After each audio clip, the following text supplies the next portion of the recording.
Hello and welcome to my kitchen, and today I will be making Aloo Matar Panee. Now before I tell you a bit more about the dish, I've already started the tadka, which is the main sauce to the dish. Now unfortunately when I started to record it, when I put the onions into the oil, it made an excessive amount of noise, so I've just re-recording the start, except I've already started it. But I will tell you what I've put in. So to start with, I added some coconut oil,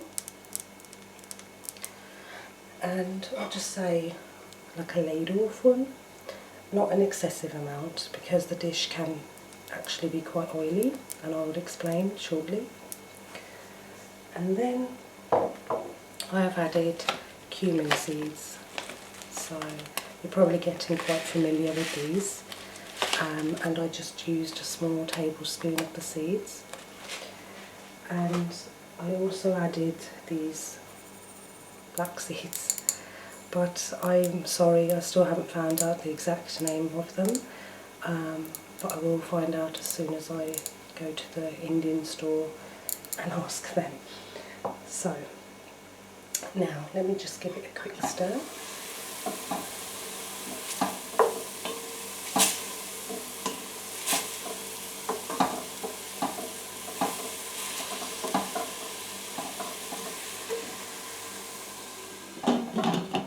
Okay, so Aloo Matar Panee.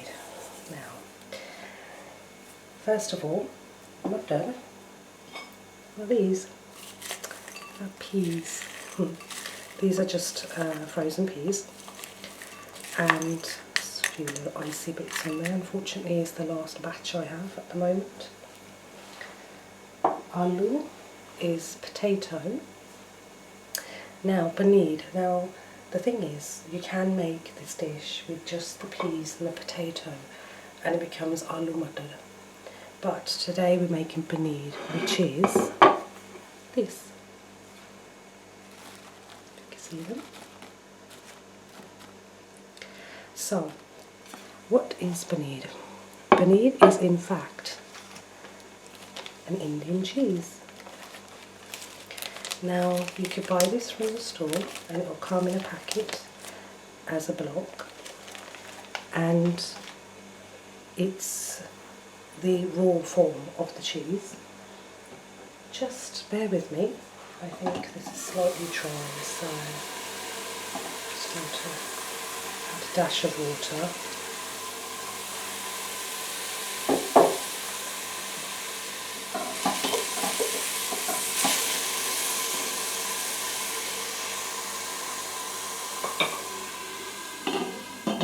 Unfortunately at this stage it's a little loud, so I apologise. But yes, panee is an Indian cheese, so you may be thinking, ew, what's a cheese curry? Oh my god. But it is absolutely amazing. So this cheese, it comes in a block. Now it's optional if you want to use it in the raw form, and you could just dice them into these small cubes and put it into the dish. Or alternatively, you fry the cubes. So you can deep fry them, but I tend to shallow fry them. But please remember, when you fry the panee, it does spit a lot. The oil, it will spit up. So please use a splash guard, or try and put the lid into what you're cooking. And you just let the colour go slightly brown to the cheese. But this is why I say the dish can be quite oily, purely because you may fry the cheese. Okay, so let me just have a look at what's happening with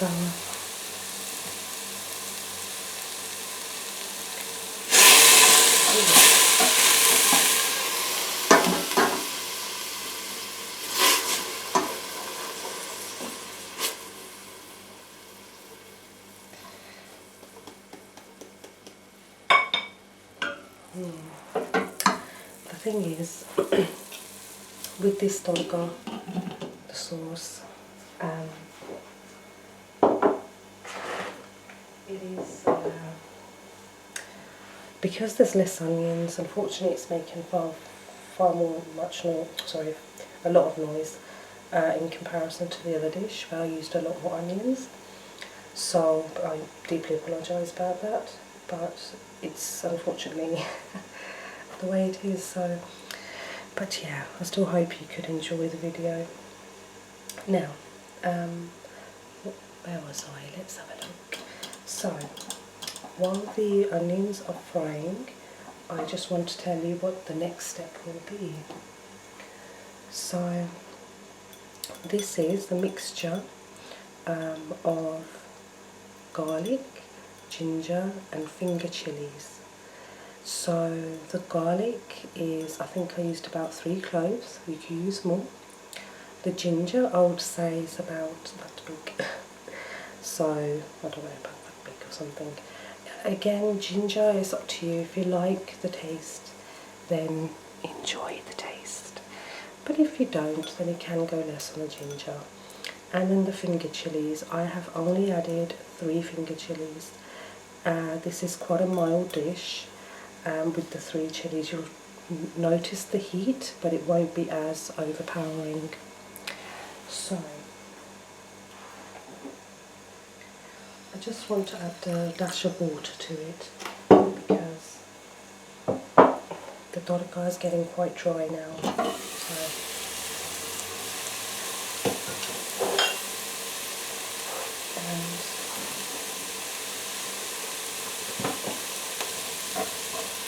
I just want to move it to the side so it doesn't make that extreme sound.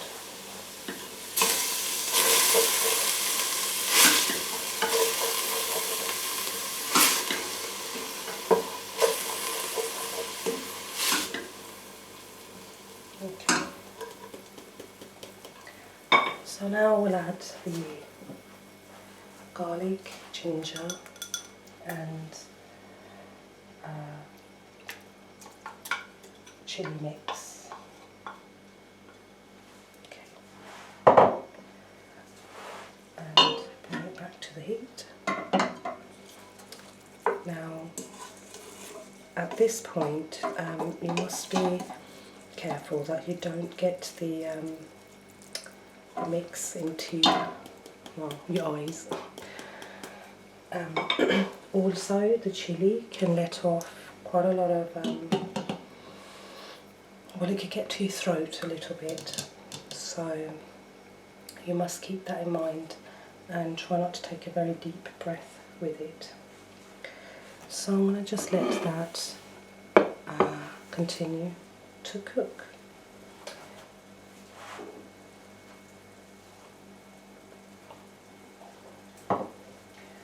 Right, and now while that's getting prepared, I'm going to bring over the next spices for this dish.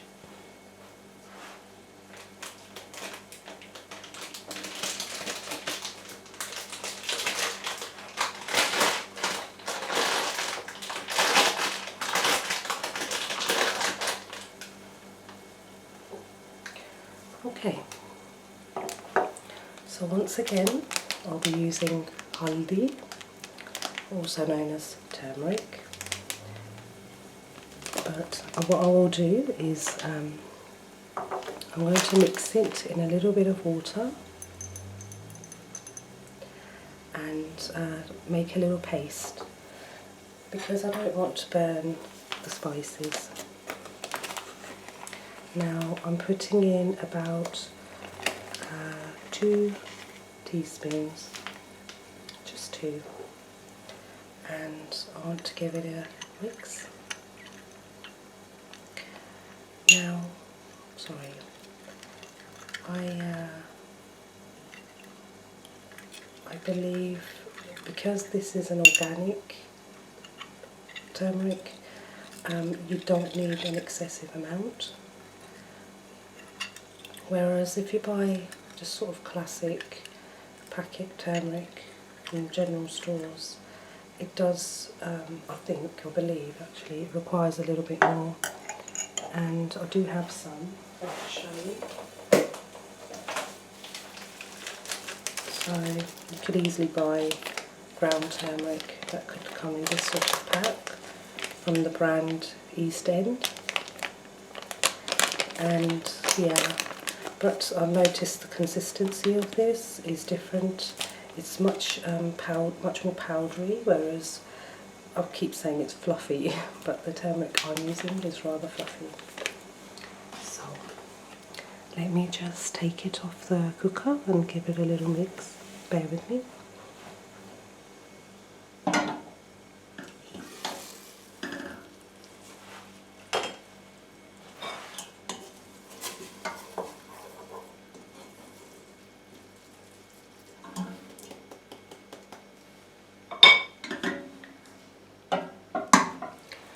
Now, ideally, I'd say you could cook this for maybe another 5 more minutes, but due to time constrictions again, I'm going to go on to the next step. So I'm going to add the turmeric mix.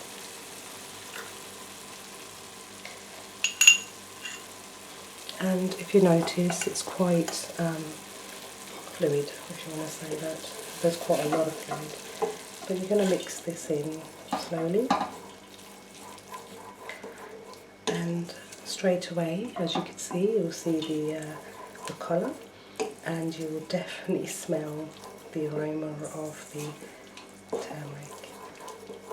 It's fantastic. But I must warn you, if you're dressed to go out anywhere, you will smell. And so I wouldn't advise you to wear your best clothes, unless you don't mind smelling of curry.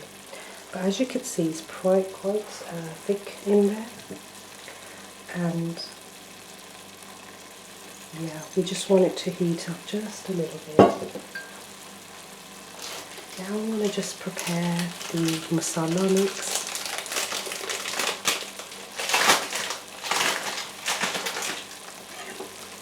And I'm putting 2.5 teaspoons actually of the masala. No, we'll do 3. We're doing 3 teaspoons today of the masala. Because the masala, you could actually increase the amount in comparison to the turmeric. Just mix that through. And as you can see, the tadka is now becoming more thick, which is what we want.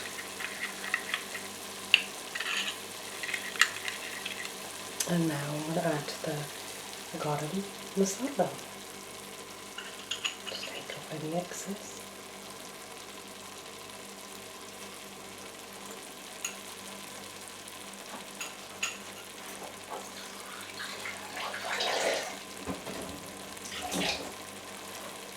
Okay. Let me just give it just a little mix.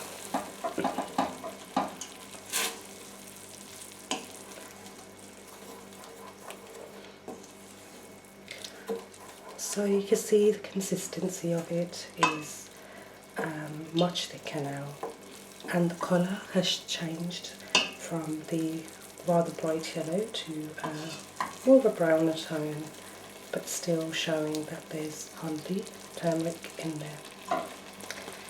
And again, we're going to let this fry out. I'm on a very low heat through this process, but you can have it slightly higher, but to have more of a fried taste to it. And you can add extra oil if you please, if you want. So while that's boiling, I'll tell you the next step. This is tomatoes. I'm actually using tin tomatoes today. This is only half a tin. I don't like to go in with a whole tin because it becomes more of an acidic sort of dish. and we want the flavours coming out of the entire tadka rather than just the tomato taste. Sorry, I just forgot to say, I want to just add a few coriander stalks. Usually do that at the beginning, but it doesn't matter, I'll put it in a little later. And please don't forget, coriander goes in right near the end of the dish. Now, in my other video, I chopped a whole batch of coriander and I freeze it, and it remains very, very fresh. And when you're ready, you can just use it as you wish. So you can freeze coriander. And I believe coriander is a coolant, whereas a lot of these spices are heat stimulants. So now you can actually see it very thick now, and it's almost quite sticky. But once the tomatoes go in, and I'm going to add just a tad bit of water into the cup, take up any excess left.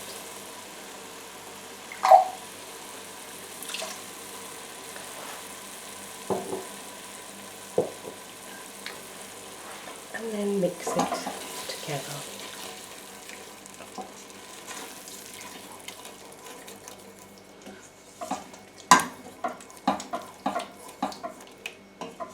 And now you see red tones in the tadka.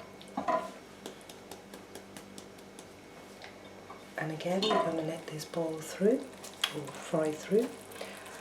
And you could cook this for however long you want. If you find that it's becoming quite sticky, just add a dash of water. Otherwise, you just continue to just cook it out. Now, if you have a lot more water than you wished, there's nothing to worry about. Just let it cook out with the lid off, and it will just continue to evaporate the water. So at this point, I actually want to put the lid on because I have less water. I want the steam to be used within the sauce, within the tadka. So after this, we will be putting the paneer in the dish. So now, how to describe paneer? Okay, it doesn't taste like your classic cheese. It's definitely not like a cheddar cheese or anything like that. It's got its own taste. Now, I can definitely tell you that it's a fantastic flavour. Now, as you may know, a lot of Indian dishes are actually vegetarian, as a lot of the population is vegetarian. So this is almost like the meat alternative to Indian dishes. And there's so many different things you could do with this cheese. So, I just want to check the tadka. And it's quite nicely cooking through. Okay. And at this point, I want to add some salt. Now, salt is quite essential to Indian cooking, and the salt I'm using is the Himalayan rock salt. I have already grinded it, so I didn't have to use the other processed salt. So I'd say it's only about 2 teaspoons really. It looks more, but excuse me, it looks like it's more, but it isn't. So I'm going to just add the salt if it would get out. Okay. Now, I've noticed that when you use rock salt or Celtic sea salt, the more of the natural form of salts, you use far less than classic processed salt. So we're going to let that cook through again. One thing I must say to you about salt, it brings out the flavours of the spices, so it makes it far more enjoyable. But salt is optional at the end of the day, it's entirely up to you. Okay, so now I'm going to add the panee, the grand finale. Oh, I've lost one. That's fantastic. Everyone will be fighting over the last one and I lost it. As you can hear, after you've fried this panee, it's quite dry. And let's see if I've got that dropped right there. There we go. It's quite dry. And what will happen is the sauce will penetrate into the panee and soften it up. We are also going to add some water because this is going to be a soupy dish. But yeah, at the moment I've added the panee. So now I want the flavours to all penetrate into the panee, and let that magic happen. I may add a dash of water again actually because I don't want it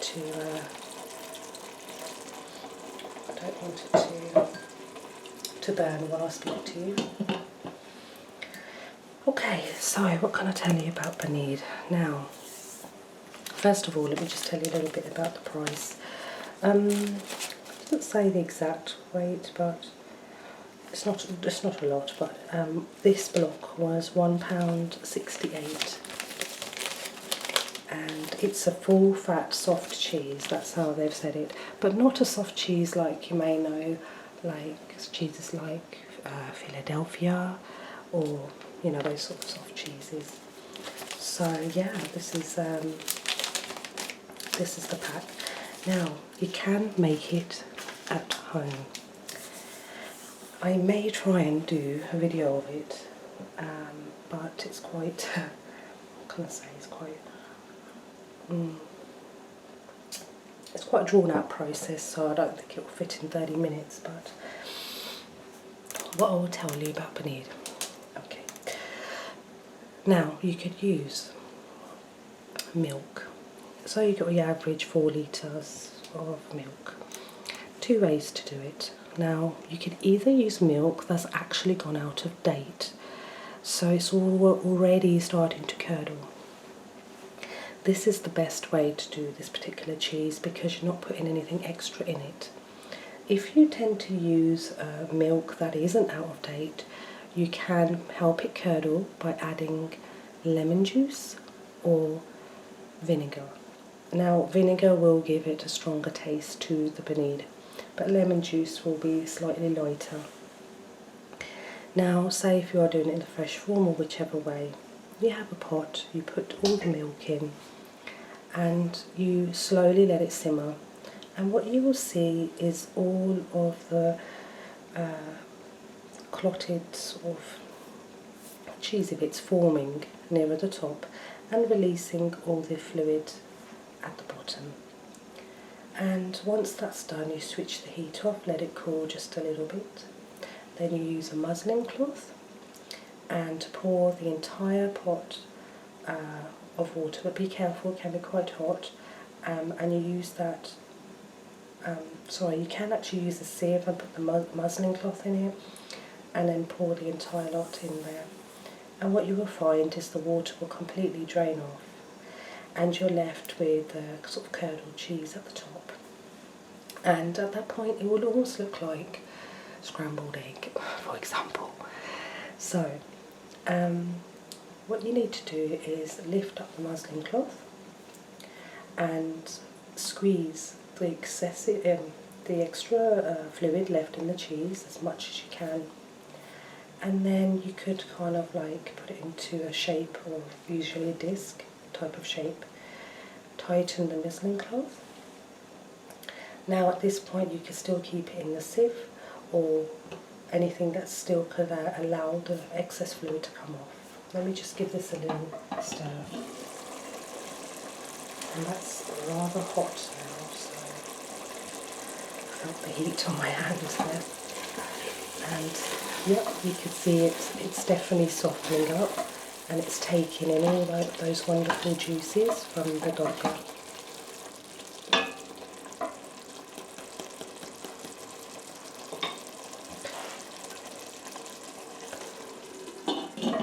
Okay, so yes, where was I with the cheese? Yeah. So you've got the cheese in the muslin cloth in a sieve or something, and what you want to do is put weight on top of it. So if you have a plate, sort of the same sort of size of the sieve, excuse me, got a hiccup, you can put that on top.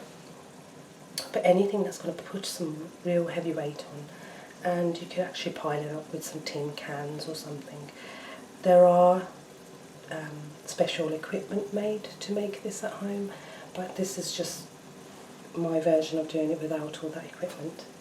So you put the weight on top and then you just let it drain. Now at this point you can put it in the fridge and it will actually drain and become more of a solid form. Once as much of the fluid has drained, you take out the panee from the muslin cloth, and then you use it how you wish. The only difference is with the homemade panee, it doesn't come in that block form, and you won't get these sort of cubes of panee. It would have more of a be slightly sort of lumpy looking, and it may crumble as well a bit more. But the outcome of making it at home is of course the fact that you have made it, and you can use your organic milk, and you know it's definitely not come from the factory. But we do tend to use this one purely because it's just that bit quicker. So that's the story of how to make panee. Okay, so let me just stir this.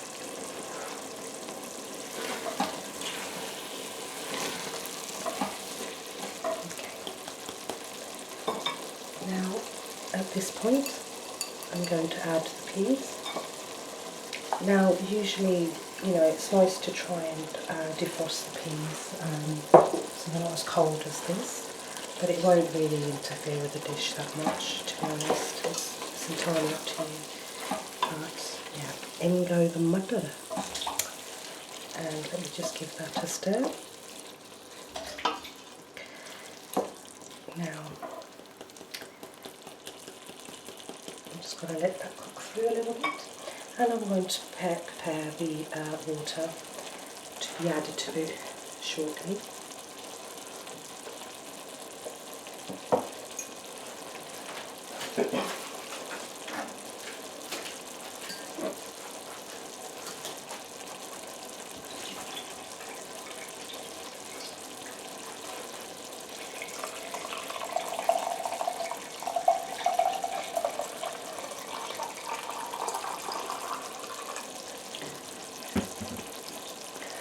So at this point you can still cook it through for longer if you wish, but at the moment I'm going to add just a sort of jug full of water, and it's all optional how much water you actually want to put in, because there is another, sorry, just to say that was just boiled water or warm water, but just to say there is another version to this, which is just Matar Panee. So that's the peas and the panee, and it's much drier. The cubes are smaller and the tadka is stronger, but we're making the soupy version today. So this will start to boil, and I'm going to add a bit more water. Because this I've used 2 blocks of panee, I'm going to add more water, because when you have it with rice or roti, which is the Indian flatbread, you want to really absorb the flavours of the sauce. So let me just get you some more water.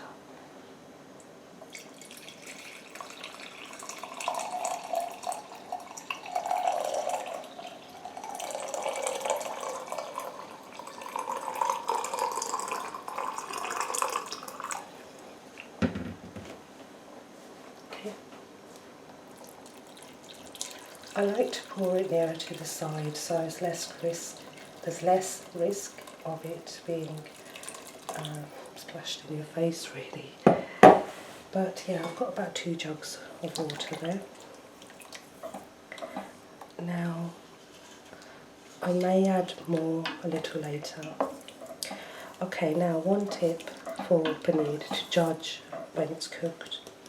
At the moment you can see it floating nearer to the top, which means it hasn't taken in as much fluid yet. But as it keeps cooking through, it will take in the sauce, the tari, we call it tari, and it will start to sink down a little bit. But if they're still floating at the top, it's definitely not been cooked out long enough. So unfortunately I've only got a few more minutes left, but what I would say to you is the aloo, which are here, they will go in, not now, definitely not now, but I'd say maybe in 5 to 10 minutes the aloo will go in, and at that point you can actually add a bit more water and even salt, because potatoes take in the salt, so if they're taking in quite a lot of the salt, the rest of the dish could be quite bland without the salt. But yes, the potatoes will go in a little later, and not forgetting the coriander right at the end. So I'm just turning the heat up slightly, and we're really going to let this boil out now. So yeah, I mean, I deeply apologise that I only have 34 minutes, I think, of recording time, and I know I could go into another file to record it, but it will literally be me putting the potatoes in, letting it boil out, and adding the coriander. But yeah, just have faith that they'll be fine when you put the potatoes in. Please just keep an eye on the potatoes, because they, like, as we say, collagen there, which means that they start to become overly cooked and crumbly, if that's not the right term, but yeah, with the potatoes, just keep an eye on them. Just use a sharp knife or fork just to check that they're cooked, and they're not going to be excessively soft, but we want them cooked out enough. So as you can see, it's beginning to boil.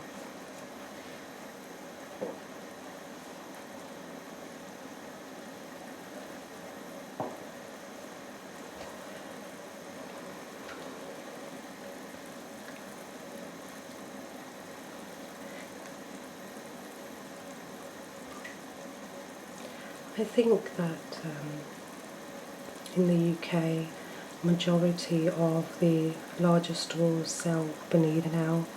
You may have easily walked past it in the refrigerator section and thought, what on earth is that? But now you know. You could very easily eat it in a restaurant, but I have to say, majority of the restaurants don't make this version of paneer.